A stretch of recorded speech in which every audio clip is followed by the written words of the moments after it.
अस्सलाम वालेकुम my dear students. आज हम करने जा रहे हैं exercise 6.3 application of derivatives. Topic का नाम है और सब टॉपिक है टेंजेंट्स एंड नॉर्मल्स। तो अभी तक जो हमने पढ़ा मैं आपको थोड़ा उसके बारे में थोड़ी जानकारी दूंगा। ये हमारा रेक्टेंगुलर कोऑर्डिनेट सिस्टम है। ये एक कर्व है y = f ऑफ x। इस पे एक पॉइंट है x1 y1। तो x1 y1 पे जब हम एक टेंजेंट डाल देंगे, उस टेंजेंट का जो स्लोप होता है m, वो होता है dy/dx eight point x1, y1। या हम लिख सकते हैं f' of m is equal to f' of x at point x1, y1। या उसको हम ऐसे भी लिख सकते हैं m is equal to f' of x at point x1, क्योंकि y1 कोऑर्डिनेट इस डैश में नहीं होता है, तो हम डायरेक्ट भी लिख सकते हैं m is equal to f' of x1। तो m जो होता है, this is the slope of the tangent at point x1, y1 to the curve y is equal to f of x। ये मैंने आपको पढ़ाया पहले दिन। उसके बाद मैंने आपको ये भी बताया कि नॉर्मल क्या होता है। नॉर्मल होता है सिंपली ये पॉइंट ऑफ कांटेक्ट, जिस पॉइंट पे किसी कर्व का हम टेंजेंट डाल देते हैं, उसी पॉइंट पे एक लाइन हम लेते हैं perpendicular to the tangent.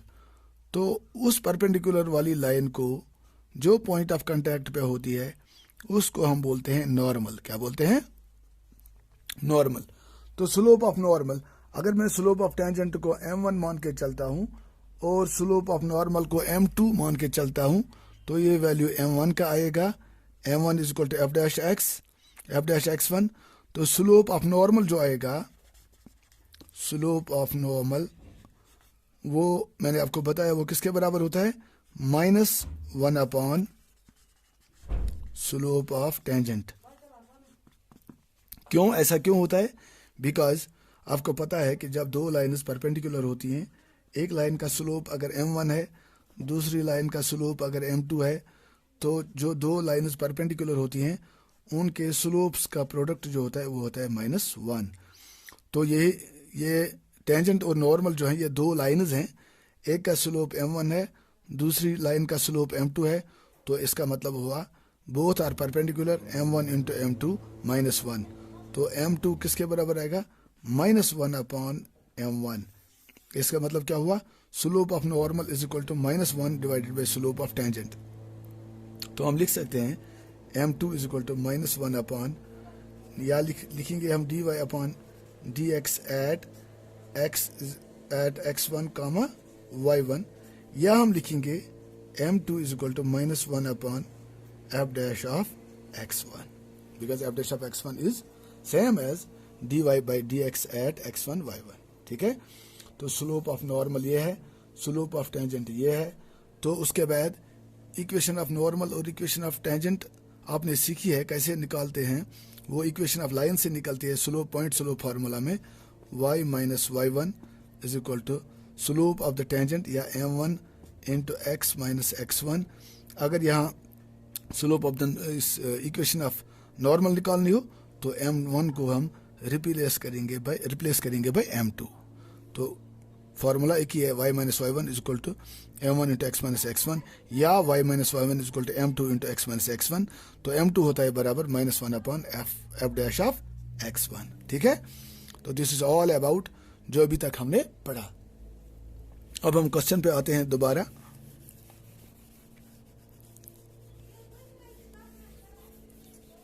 Question है हमारा, find the slope of the tangent to the curve y is equal to 3x4 minus 4x at x is equal to 4। जहां जहां मुमकिन हो सके एक रफ फिगर आप ड्रा कीजिएगा। ये हमारी फिगर है 1 2 3 4। तो x इज इक्वल टू 4, इस पॉइंट पे टेंजेंट ड्रा किया है हमने। ये y इज इक्वल टू क्या है? 3x4 माइनस 4x, ये हमारी इक्वेशन है।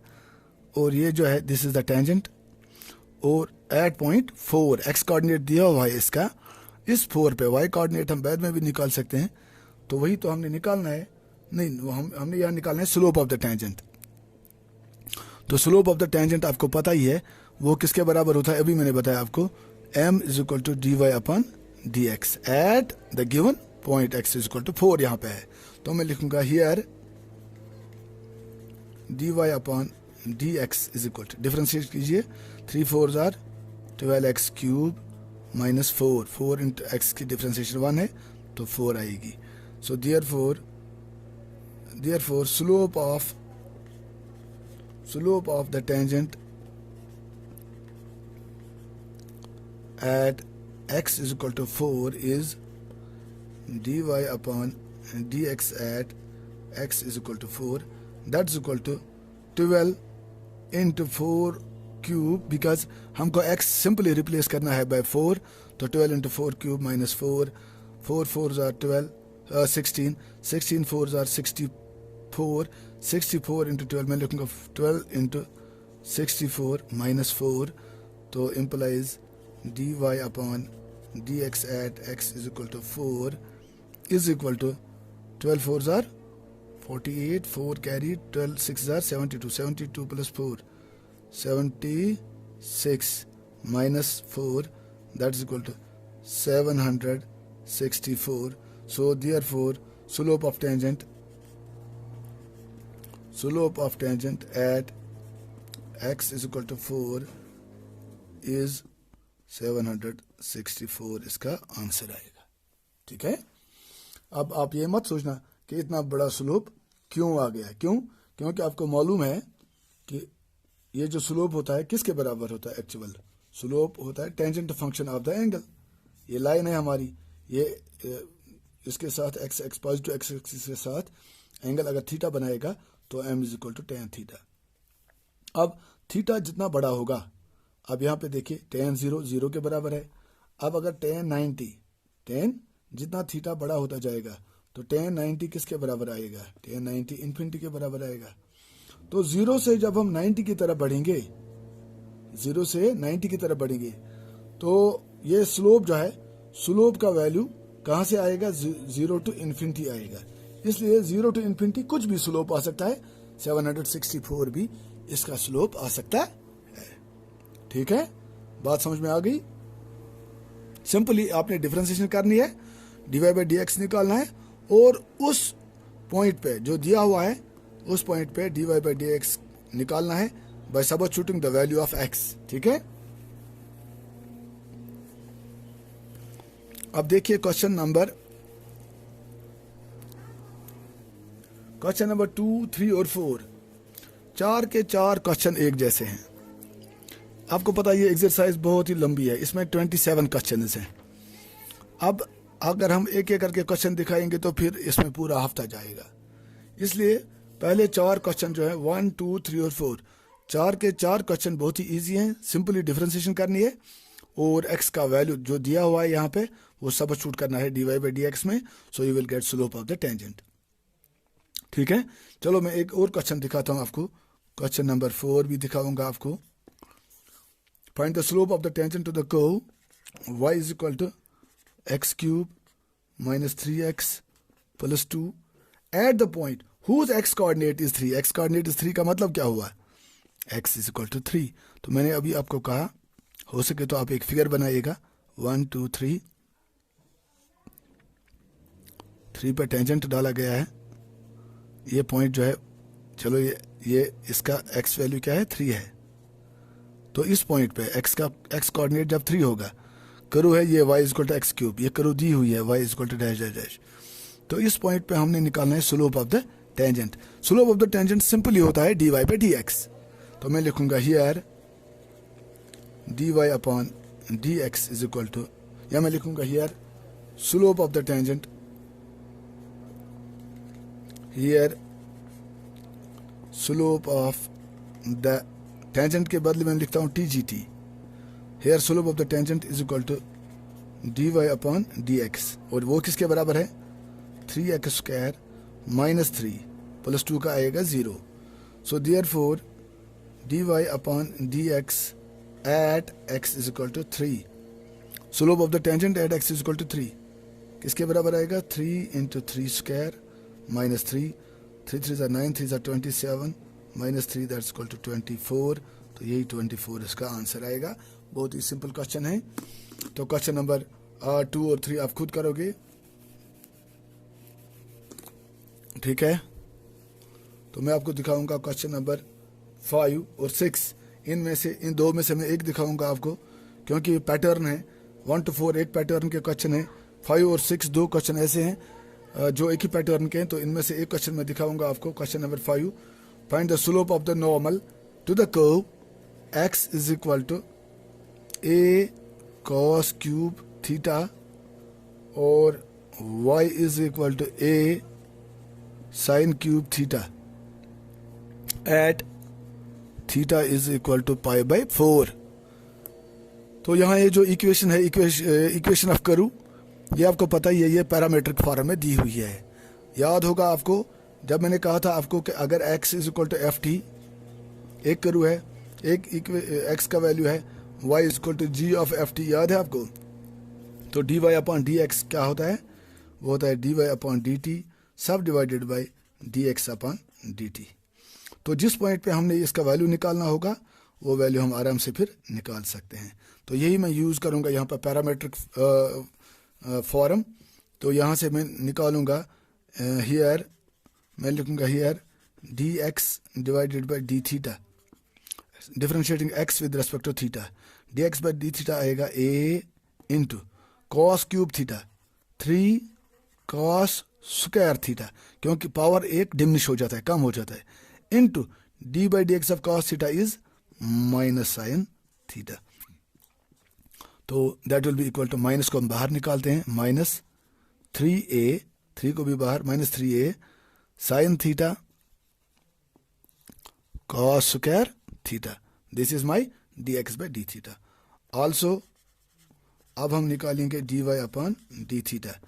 सेकंड में मिलेगी मुझे वाई वैल्यू में, differentiating y with respect to theta we get d y upon d theta is equal to a into 3 sine cube, कम हो जाएगा एक से तो sine square theta, into sine theta की differentiation that is cos theta. तो 3 को बाहर लिखते हैं, that is equal to 3a cos sine square theta, sine square theta cos theta. तो डी एक्स भी डी थीटा भी हमें मिला, d y by d theta भी हमें मिला। तो मैं लिखूंगा therefore d y upon d theta is equal to d y upon d theta नहीं, मुझे निकालना है d y upon d x, d y upon d theta सब divided by d x divided by d theta, that is further equal to d y by d theta अभी मुझे मिला 3a sine square theta cos theta सब divided by d x by d theta, that is minus 3a sine theta cos square theta. देखिए यहाँ पे 3a cancel, sine theta और square cancel, cos theta और square cancel, तो हमें मिलेगा minus, ऊपर लिखो या नीचे लिखो, हमें मिलेगा minus sine theta divided by cos theta. तो मैं लिखूंगा therefore d y by d x is equal to minus sine by cos is minus tan theta. तो ये d y by d x जो है this is the slope of the tangent. अब slope of the tangent निकालेंगे हम eight pi by 2 पे, sorry pi by 4 पे। पहले मुझे निकालना है actually slope of the normal, लेकिन स्लोप ऑफ द नॉर्मल आपको पता ही है that is equal to -1 divided by slope of the tangent. तो नॉर्मल का स्लोप निकालने के लिए मुझे पहले टेंजेंट का स्लोप निकालना पड़ेगा। So therefore slope of tangent at theta is equal to pi by 4 is equal to, ये स्लोप ऑफ टेंजेंट किसके बराबर होता है, d y by d x, d y upon d x at pi by at, मैं लिखूंगा at theta is equal to pi by 4। तो ये किसके बराबर होता है, -10 थीटा के बदले में लिखूं -10 पाई बाई 4, 10 पाई बाई 4 1 के बराबर होता है। तो दिस इज इक्वल टू 1। तो -1 मुझे क्या मिला? Slope of the tangent at theta is equal to pi by 4। Therefore slope of normal actually मुझे निकालना था। Therefore slope of the normal at theta is equal to pi by 4 is equal to -1 divided by slope of tangent at theta is equal to pi by 4. So that is equal to -1 divided by -1, that is equal to +1. इसका answer आएगा जो therefore slope of the normal at theta is equal to pi by 4 is +1। ठीक है, तो ये question भी हो गया। क्वेश्चन नंबर 6 भी इसी तरह का है, वो आप खुद करोगे, इजी क्वेश्चन है।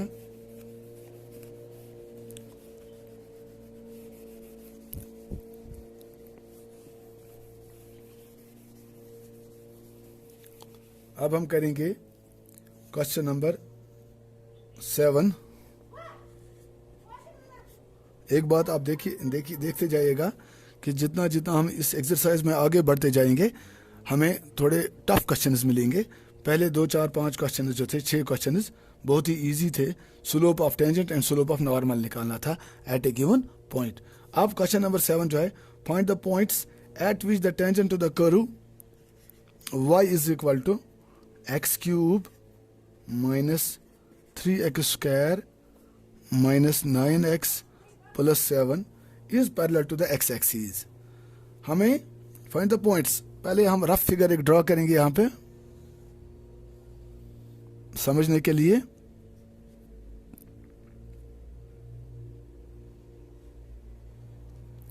ये हमारी कर्व है, y इज इक्वल टू, ये जो दिया हुआ है एक्स क्यूब माइनस डैश, मैं डैश डैश लिखूंगा, कर्व दी हुई है। Find the points at which the tangent to the curve this is parallel to x axis. तो एक टेंजेंट दिया हुआ है, उस पॉइंट पे जो tangent parallel to the x axis होगा, ये टेंजेंट जो है this is parallel to x axis. अब पैरेलल टू एक्स एक्सिस है, इस पॉइंट पे, इस पॉइंट फाइंड द पॉइंट, ये पॉइंट हमने निकालना है। और क्वेश्चन पे एक बार फिर गौर कीजिए, यहाँ लिखा गया है फाइंड द पॉइंट्स, तो एक से ज्यादा पॉइंट्स हो सकते हैं। हो सकता है ये कर्व यहाँ से जाके फिर इस तरह भी पैरेलल आ जाएगा, तो एक से ज्यादा पॉइंट्स हो सकते हैं। हमने ये पॉइंट निकालना है और एक हिंट दिया हुआ है कि ये जो स्लोप ऑफ द टेंजेंट है, अब ये टेंजेंट जो है इस पॉइंट पे this is parallel to x axis. जब ये पैरेलल टू एक्स एक्सिस होगा तो इसका स्लोप क्या होगा?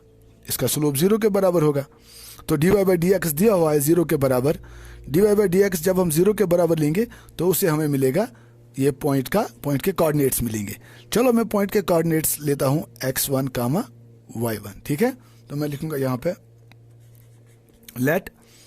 let x1, y1 be the required point at which the tangent to the curve is parallel to x axis। ठीक है, चलो इस पॉइंट के कोऑर्डिनेट्स जिस पे हमने टेंजेंट ड्रॉ किया है पैरेलल टू एक्स एक्सिस, चलो उस पॉइंट के कोऑर्डिनेट्स x1 y1 है। ठीक है, नाउ dy/y हमें दिया हुआ है। नाउ स्लोप ऑफ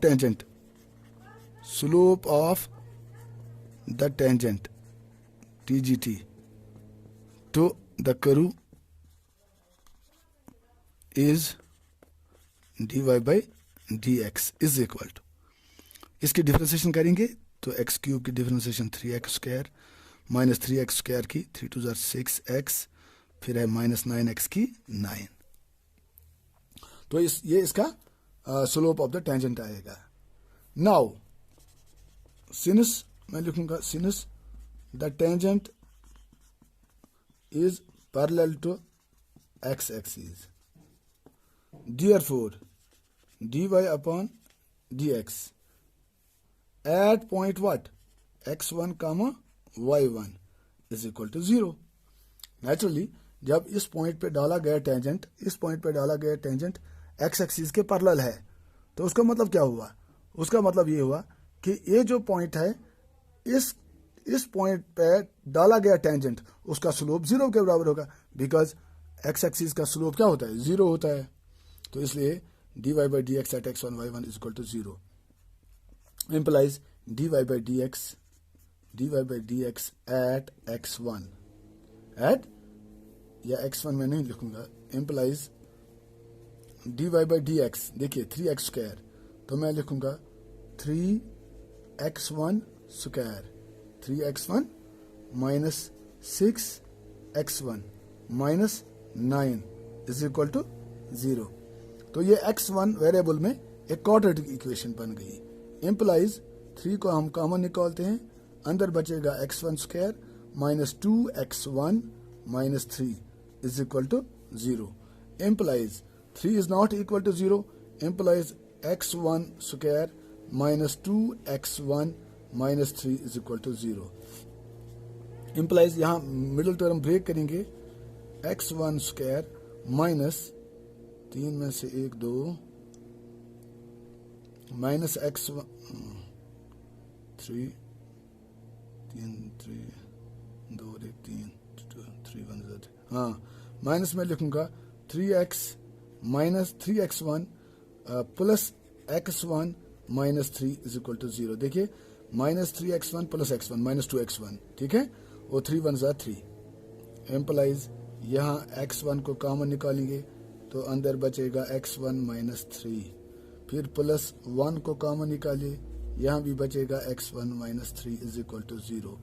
अब ये दो फैक्टर्स कॉमन लेते हैं, implies x1 minus 3 into x1 plus 1 is equal to 0।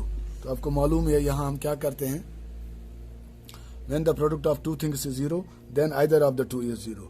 मैं लिखूंगा implies either x minus 3 is equal to x1 minus 3 is equal to 0 or x1 plus 1 is equal to 0। तो implies x1 is equal to, यहाँ 3 यहाँ आएगा तो 3, यहाँ आएगा तो माइनस 1। तो x1 के मुझे दो वैल्यूज मिले, 3 और माइनस 1, 3 और, इसका मतलब क्या हुआ, इसका मतलब ये हुआ कि कम से कम दो ऐसे पॉइंट हो सकते हैं, क्योंकि जब x1 के दो वैल्यूज मुझे मिले तो y1 के भी दो वैल्यूज मिलेंगे। तो इसका मतलब ये हुआ कि कम से कम दो पॉइंट्स ऐसे होंगे जहां पे डाला गया टेंजेंट x एक्सिस के पैरेलल होगा, ठीक है। तो ऊपर से मैं इसको रब करता हूं क्वेश्चन को।